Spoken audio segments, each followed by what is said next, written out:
ഭർത്താവ് ചെയ്തു തരുന്ന പല കാര്യങ്ങളിലും സാറ്റിസ്ഫാക്ഷൻ ഇല്ലാത്തൊരു ഫീൽ നിങ്ങൾക്ക് തോന്നാറുണ്ടോ? കാരണം മറ്റൊന്നുമല്ല, പല സ്റ്റോറീസിലും റീൽസിലൂടെയും നമ്മൾ കാണുന്ന പല ക്യാരക്ടേഴ്സും നമ്മളെ ഭയങ്കരമായി ഇൻഫ്ലുവൻസ് ചെയ്യുന്നുണ്ട്. എവിടെയൊക്കെയോ അവരുടെ സാദൃശ്യമുള്ള ഒരു രൂപമാണ് നമ്മുടെ മനസ്സിലുള്ളത്. എന്നെ കേൾക്കുന്ന എന്റെ സഹോദരിമാരോട് ഞാനൊരു കാര്യം പറയട്ടെ.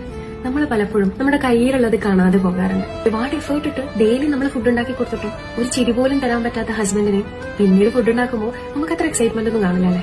ഈ സെയിം കാര്യം തന്നെയാണ് ഹസ്ബൻഡ്സിനെ നടക്കുന്നത്. ഓരോ പ്രാവശ്യവും അവർ പലതും നിങ്ങളുടെ മുന്നിലേക്ക് കൊണ്ടുവരുമ്പോൾ നിങ്ങൾ അതിനെ ഗ്രേറ്റ്ഫുൾ അല്ലാതിരിക്കുമ്പോൾ, വീണ്ടും പരാതിയുടെ കെട്ടഴിക്കുമ്പോൾ നിങ്ങൾക്ക് വേണ്ടി വേറെ എന്തെങ്കിലും ഒന്ന് ചെയ്യാൻ അദ്ദേഹത്തിന്റെ മനസ്സിൽ അത്രമാത്രം ആഗ്രഹം കാണും. നമ്മളെ സന്തോഷിപ്പിക്കാൻ വേണ്ടിയിട്ട് അവരെടുക്കുന്ന പല എഫേർട്ടും കണ്ടില്ലാന്ന് നടിക്കുന്നത് എത്ര വേദനാജനകമാണല്ലേ? ജോലി കഴിഞ്ഞ് തിരിച്ചു വരുമ്പോൾ ചിരിച്ചുകൊണ്ട് നിൽക്കുന്ന ഒരു ഭാര്യയാണ് ഇല്ലെന്നെങ്കിൽ ആ ചിരിയുടെ പ്രകാശം കൂട്ടാൻ അദ്ദേഹം ഏതറ്റം വരെയും പോകും. നമ്മൾ ജീവിക്കാനും അവരെ ജീവിപ്പിക്കാനുമുള്ള തത്രപ്പാടിലാണ്. അതിനിടയിൽ പലപ്പോഴും അവർ കുഞ്ഞു കുഞ്ഞു കാര്യങ്ങൾ മറന്നു പോയേക്കാം.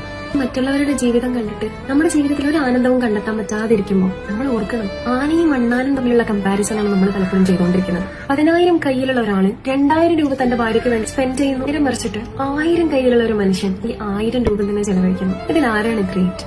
അവരുടെ പരിധിയിൽ നിന്നുകൊണ്ട് അവരുടെ ബെസ്റ്റ് ആണ് അവർ നമുക്ക് തരുന്നത്. സോ എന്നൊന്ന് വിളിച്ചിട്ട് പറയാം, താങ്ക് യു സോ മച്ച്. നിങ്ങൾ ചെയ്ത ഓരോ കാര്യത്തിലും അറ്റ്ലീസ്റ്റ് ഇനി ഒന്നും ചെയ്തു തന്നില്ലേ, സാരില്ലടോ ഓട്ടെ ഞാനില്ലേ എന്ന് പറഞ്ഞിട്ടുള്ള ഒരു വാക്കെങ്കിലും നിങ്ങളുടെ ലൈഫിലുണ്ടെങ്കിലും അതിന് താങ്ക് യു പറയാം.